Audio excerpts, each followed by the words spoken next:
Welcome to this episode of Just the Discs. My name is Brian, and we talk about Blu-rays here. And for this episode, we're going to do sort of a mini collection update / Kino Lorber spotlight. All of these are horror or sci-fi kind of titles. And we are going to start with New Year's Evil. And this is from 1980, and I think this is a fun slasher.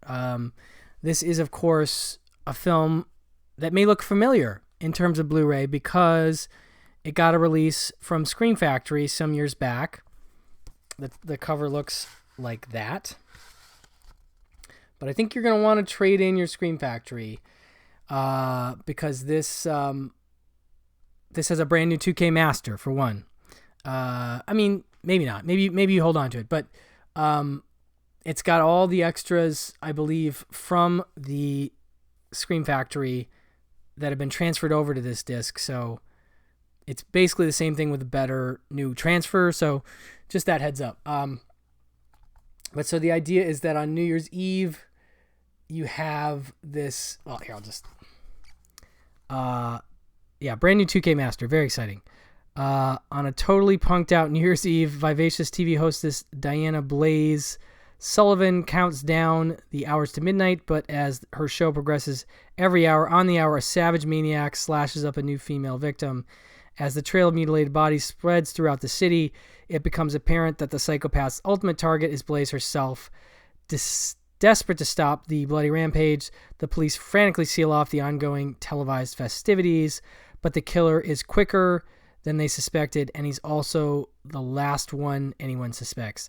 So join the holiday season's deadliest celebration with a New Year's resolution to stay alive, starring Roz Kelly from Happy Days, Kip Niven, Grant Kramer, Louisa Moritz, Taffy O'Connell, and Terry Copley. New Year's Evil is a killer party you'll never forget with director Emmett Alston. Oh, he directed Demon Warp. Oh my gosh. Talk about a movie I want on Blu-ray. Demon Warp is pretty much the definitive, well, it's a defining bonkers movie of all time, and it really needs a nice release. So I do hope we get that at some point. And producers Golan Globus are involved here. So this is a Cannon Group film, Cannon Group slasher, right? And yeah, it's one you won't soon forget. It will either endear itself to you or annoy you.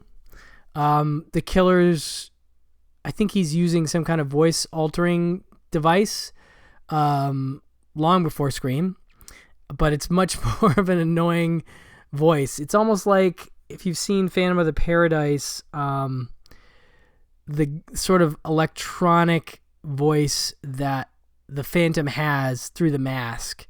It's a little bit like that. But it's like this higher pitched thing, or maybe it's his real voice. I can't even remember. I just remember it would be annoying to some people, but I think it's one of the things that sort of stands out as memorable from the film when he makes these calls, and he wears this, creepy mask, which I guess we don't get a picture of here. It's all white and it's plastic, and it's sort of a clowny thing, but I'm a sucker for a good mask, and I really think like this mask stands out to me and makes him creepier for some reason. But also this idea of killing on a time clock, I think is interesting, and every hour on the hour as each time zone celebrates, he's killing someone. So I don't know. I think it's fun. I like holiday themed slashers. I mean, April Fool's Day is one of my favorites. This is a fun New Year's Eve horror movie to watch if you're looking for something at that time of the year. Okay, so in terms of extras, audio commentary by director Emmett Alston, moderated by Code Red Bill's Banana Man Olson. I actually don't remember if that is on the Scream Factory disc or not. Maybe it is. But I know the making of is. The making of New Year's Evil features interviews with cinematographer Thomas Ackerman, actors Kip Niven, Grant Kramer, and Taffy O'Connell. And then, of course, this newly commissioned artwork for the lovely slipcase. which you can use as your outside if you like. So yeah, I don't know. Slasher fans, definitely worth a look. New Year's Evil. Next up, for the animal attack fans like myself, we have Tentacles from 1977. This is one of those Italian produced but trying to look like America kind of movies. This came out as a Scream Factory double bill. I'm not going to be able to remember what the other movie was. Reptilicus? That's a guess. Was the second feature on it when they were doing those horror double features. So it's been available. And in this case, this one doesn't appear to have a new scan. So, I mean, I guess in the case of the Scream Factory, if you want to get down to nerdy stuff, bitrate stuff, if I recall, the Scream Factory double bill, in fact, I'm sure, was a single disc with 2 movies, whereas now you have 1 disc with the film. But I do like this new artwork. That's pretty nice. But it doesn't have any extras. It didn't have any on the Scream Factory release either, so you're not missing anything. But yeah, so this one is a little Jawsy with a giant octopus. It does have one of my favorite, oh God, I sound like such a weirdo when I say this, but like infant deaths. That's a bizarre thing to like, but it's a great scene wherein we have a woman who, and if you think about the physics of it, because she's left her baby carriage at the edge of the ocean, there's a, chain fence there, and we see the baby very happy. We've seen some indication the monster might be around, but if you look at it, it's almost like they show some shots of the beach and there's like some rocks. So the creature, it's not like the creature the water was right up to the edge of the, embankment there where the wall is.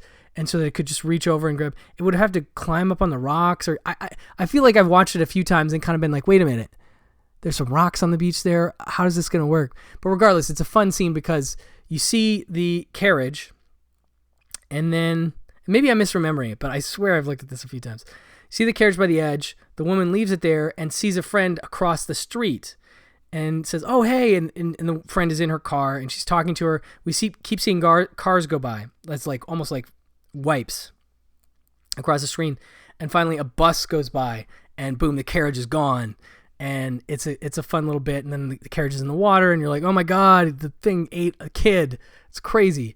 But yeah, it's very much like, Jawsy, and the back shows some kind of intense stuff there. It's angry, it's hungry, it's extremely well armed, and it's descending on a small seaside town to sample the local cuisine. When a giant bloodthirsty octopus emerges from the deep, John Huston, Shelley Winters, Bo Hopkins, and Henry Fonda. Crazy cast. A whole bunch of people who I guess wanted to go on an Italian vacation and said, yeah, let's do this octopus movie, whatever. The Marine Menace do all they can to keep the Marine Menace from turning their sleepy village into a one-stop snack shop. Cult movie maven Edgar G. Asinitis, the twisted mind behind Beyond the Door, The Visitor, Madhouse, and The Curse. Boy, there's a lot of crazy bonkers cinema right there. Beyond the Door, The Visitor, and Madhouse. I've not seen The Curse, but Beyond the Door, The Visitor, and Madhouse. If you want a trio of completely bonkers Italian logic horror, you really can't do too much better than that from one guy. Serves up a slimy scarefest with a pounding score by Italian great Stelvio Cipriani, one of the great Italian composers of this period in terms of that kind of music that you want to listen to outside the movie. It's just like this really cool, electronic, jazzy, whatever you want to call it. It's just very memorable stuff. It's got that Italian sound to it. I don't know if it's like a harpsichord-y thing. I don't know what he's doing, but it's great. It's a fast-paced thriller that'll grip you with relentless horror and never let go. So that is Tentacles, and it is as I said, it's a fun one for me. As a Jaws knockoff, I am definitely a fan. I'm a sucker for this stuff, though. I mean, so your mileage may vary with Tentacles. I can't say it's great, but it does have some fun sequences. And when you get into the Italian stuff, like it gets gory, and there's a lot, again, sort of a logic there that doesn't really line up with anything you've seen often in other movies, and I love it. I absolutely love it. So I do recommend Tentacles, definitely. Next up, we have Screams of a Winter Night, and this one is a Code Red re-release, and it's sort of a cult item. I remember Elric telling me he wasn't a huge fan of this one. I need to revisit it myself, but we do have a nice slipcase for it. And that's the only artwork we get, but I know this one was really a hot ticket in terms of people wanting it. Back when Code Red initially released it, it was really a scramble to try and get it, and I was able to get a copy back then. And I believe this is it's the same one. I'm pretty sure. It doesn't say what year the scan was done. That's usually the giveaway, but it's an anthology horror movie, low budget. It does include the uncut director's edition, a 2K scan of that, as well as the theatrical cut. So that's cool. I'm trying to remember if the other, if the Code Red disc had that or not. The original, I think it did. But it's one of those that I feel like, is the kind of thing that played at a New Beverly Horror All-Nighter years ago as like a real rarity, and it's still very rare, but that's the kind of thing where people are like really excited to see that. And so it says a group of college students are spending the weekend away at a remote cabin. To pass the time, they decide to tell scary stories to one another. The first story focuses on a couple being terrorized by a Bigfoot-like creature while in the woods. The second story follows a group of fraternity brothers who spend the night in an abandoned hospital reputed to be haunted, while the third story concerns a young woman who begins to lose her grip on reality after experiencing an attempted rape. After telling their stories, they discuss an alleged wind spirit who haunts the lake near the cabin in which they are staying, which becomes the most terrifying story of them all. Now watch this film from the original 16mm AB roll camera negative that features the thought-to-be-lost fourth story involving a tree witch. Now see this film like you've never seen it before. So as rare as this was, and I think it was only available in bootlegs, I don't think, maybe it had a VHS. I think it had a VHS, like a, I can almost see the cover of the VHS company that put it out. I'll think of it in a minute, but anyway, so that's neat to get a nice reissue of this one if you're into anthology horror. Maybe that's the kind of thing you watch around Halloween. This is definitely one you can add to your stack. Again, low budget, kind of a regional feel, if I recall. But it also includes an on-camera interview with star Gil Glasgow, so you get a little behind-the-scenes stories about the film. So that's Screams of Winter Night. And then we get some sci-fi stuff here. We have, and I was really excited about this. This is pretty cool. This is the Edgar G. Ulmer Sci-Fi Collection. Includes 3 films. I will say the only unfortunate thing is they are all on a single disc. Okay. And I can't remember, I don't know if all of them have gotten releases, but I know that The Man from Planet X has definitely gotten a Scream Factory release, and I can't recall what the extras were on it. I think I have it somewhere in the house. But so Edgar G. Ulmer, for those who don't remember or know, director of the film Detour, which is one of the greatest, not only one of the greatest noir films of all time, but certainly one of the greatest low-budget films that works and is incredibly effective ever made. And if you haven't seen the Criterion Blu-ray of Detour, I think I have it over here. It's somewhere up in this area. I can't find it. I love Detour. Detour is fantastic. So he also did other genre stuff. In this case, we've got these sci-fi films. So you have Man from Planet X, Beyond the Time Barrier, and The Amazing Transparent Man. And a bunch of commentaries, which we'll talk about in a second. But This collection features 3 sci-fi shockers directed by the sensational Edgar G. Ulmer. The Black Cat, which is also really good, by the way. Oh, man, I love that movie. And Detour. The Man from Planet X from 1950, on the coast of Scotland where there's enough fog to hide an alien landing. An astronomer discovers that one has actually occurred. But it's soon realized that the creature, the Man from Planet X, has definite plans, not for friendship, but for domination, unleashing out-of-this-world havoc on the villagers. So yeah, that's what that dude looks like. Right there. Pretty kooky guy. I like that chest display there. That's pretty neat.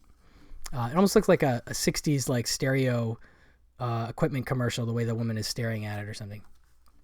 But anyway, beyond the time barrier, 1960. In 1960, U.S. Air Force Major William Allison pilots the X-80 jet, which is capable of speeds of up to 5,000 miles an hour and reaching the heights of more than 100 miles above the Earth.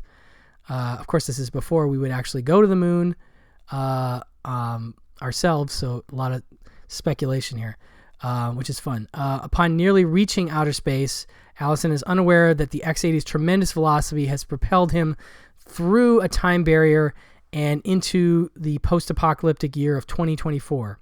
He soon finds himself held captive in an underground city known as the Citadel, whose inhabitants have been menaced by mutants and a deadly virus. Now Ellison must find a way to return to the past and warn humanity of impending disaster. So that has a very time machine kind of vibe, it sounds like, you know? And I watched some of that one, and it's definitely, you know, the acting is going to be a little bit of that slightly stiffer, lower budget, maybe less than A-level actor kind of thing, which I think can be pretty charming, you know, in a lot of ways. So, and these are these all black and white? Yeah, they're all black and white films. I mean, the one nice thing about it all being on one disc is that they are all short. So you have 71 minutes, 75 minutes, and 58 minutes. So that's kind of cool. It's not, in terms of the bitrate, nerdy stuff. Okay, the last one is The Amazing Transparent Man from 1960. Safecracker Joey Faust is snatched out of prison and made invisible with an atomic ray gun, apparently and transparently, for the sole purpose of stealing nuclear fuel for a villain named Krenner and his beautiful Mal Laura.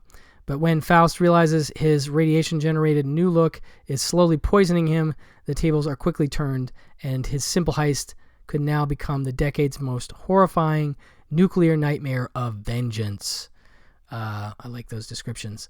I've heard of The Amazing Transparent Man for years. That's the other thing about a guy like Edgar G. Ulmer, is he's doing stuff for, I mean, in the case of, it looks like Beyond the Time Barrier, it's an AIP production, but it's a lot of like Poverty Row level stuff that ends up getting, you know, sometimes put into the public domain, like Detour, which is why that Criterion Blu-ray is so great, because Detour traditionally looked pretty bad on home entertainment releases. And so I think that degrades the way that you look at the movie. You're like, well, if nobody bothered to take care of this, if it looks this bad, it can't be very good. And I kind of understand that logic. And so it's nice that,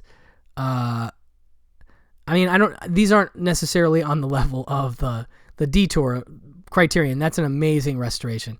These look pretty okay. They look pretty good. But I just think it's nice to get a nice release like this for him, because I think Amazing Transparent Man in particular, I feel like has had some public domain-y kind of releases, and so it's nice to get them all in a collection like this. Anyway, lots of good commentaries on this, which is pretty neat. Audio commentary for The Man from Planet X by film historians Tom Weaver, David Schechter, Dr. Robert J. Kiss, and filmmaker Joe Dante. Heck yeah. Joe involved in a commentary shoots up the quality to a level. I mean, Tom Weaver already. These are all heavy hitter guys. This is good stuff. So there's 2 commentaries there. And the next one is from film historian Gary D. Rhodes and Ariane Ulmer Sipes, Edgar G. Ulmer's daughter. And so that's second commentary for Man from Planet X. And the third commentary from Man from Planet X, wow, they went all out on that one, is from film historian Richard Harlan Smith, who I'm a huge fan of. Go check out his film commentary on Scalpel, the Arrow release of Scalpel, which is an incredibly dark and weird, gothic, southern, modern horror kind of movie. Really interesting movie, Scalpel. But his commentary on that is fantastic. I'm just a big fan of him in general. He's done other commentaries, and I've liked all of them. Really solid guy. So everything gets a commentary here. So audio commentary for Beyond the Time Barrier by film historians Tom Weaver, David Schechter, and Gary D. Rhodes.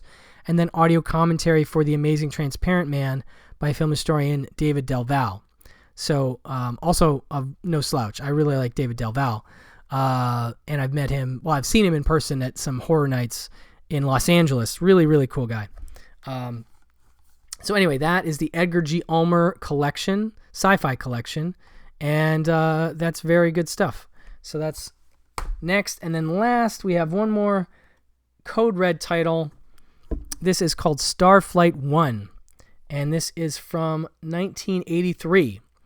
And this is really interesting because I feel like it's trying to, I'm speculating, but I feel like it's trying to sort of capitalize on the sci-fi, like a little late on the sci-fi craze maybe created by Star Wars, while still grafting that onto like the old 70s model of disaster movies, because it's got that like, pretty epic cast. I'll go through that in a minute. And it's just got that great disaster setup. So, I'm kind of, again, a sucker for this kind of thing. It's not a great movie, but if you're into the 70s disaster cycle, this will feel like one that you missed, that's a little more modern. Let's see here. So, special effects guru John Dykstra, Star Wars, Star Trek The Motion Picture, brings his technical expertise to this futuristic vision of the maiden flight of the world's first hypersonic transport jet. Touted as a technological breakthrough, the super speed aircraft debarks amid much fanfare. All systems are go until a misguided missile renders the craft helpless, pushing it into deadly orbit above Earth that threatens the total annihilation of its passengers. Time is running out for the Starflight One, aka Starflight, the plane that couldn't land, in this nerve-jangling space-age disaster movie directed by suspense specialist Jerry Jamieson, who did Airport 77, which is my favorite of the airport movies, Brute Core, and Raise the Titanic, which is also interesting, with music by the great Lalo Schifrin. Heading the all-star cast of this sci-fi adventure are Lee Majors as the ship's captain, Hal Linden as a scientific genius behind the machine. Hal Linden, of course, from Barney Miller. You see him right there. It's weird to see him in this movie. I can only associate him with Barney Miller. Lauren Hutton, of course, right there. Robert Webber, Tess Harper, Ray Milland in a grumpy CEO role. I think I talked about Gold on the channel a while back, and he's very similar to his. He even looks similar because Gold, I think, came out in '79-ish, and he looks similar to that guy, and it's almost like they were like, "Can we get Ray Milland as the grumpy CEO again?" And he does a good job. And there's even some great bits where like there's a rescue effort they're trying to make, and they need a specific thing I'm not going to talk about, but he's like super grumpy about it because it's actually been manufactured by this other company that like stole a bunch of his ideas, and he's like, we're not doing it, like basically I'll let all these people die before I'll go and ask this dude who stole all my stuff to help us, and save the day. And it's this whole thing, but he's good as this grumpy guy. It also has Terry Kaiser from Weekend at Bernie's, of course, George DiCenzo, and a fiery performance by Jocelyn Brando as Mrs. Harvey, the reporter from the Christian Weekly in this thrilling disaster picture. So yeah, the ship goes up into space, and it goes up into the high in the upper atmosphere, And I'll spoil just this little bit. Terry Kaiser has got some kind of deal with this rocket manufacturing company, and in order for them to get funding, they have to launch their rocket at this specific time. And if they fail, or if they don't launch it, then basically he's going to lose all his money. So he demands that they launch the rocket, which then of course is has some issue and ends up knocking the plane out into orbit. And so it's a fun ticking clock, because they say basically once it's in orbit, it's only a certain amount of time before their orbit starts to decay, and then they'll go through the upper atmosphere and just burn up, because this plane was not designed to go into orbit. And so it's going to just cook everyone in the plane. And so that's a cool ticking time bomb. Of course, you've got the oxygen levels ticking time bomb, and there's some rescue attempts that are interesting. Some that are like surprising in terms of how they go. But it's fun to see Ray Milland sort of sweating it the whole time. And Lee Majors is good.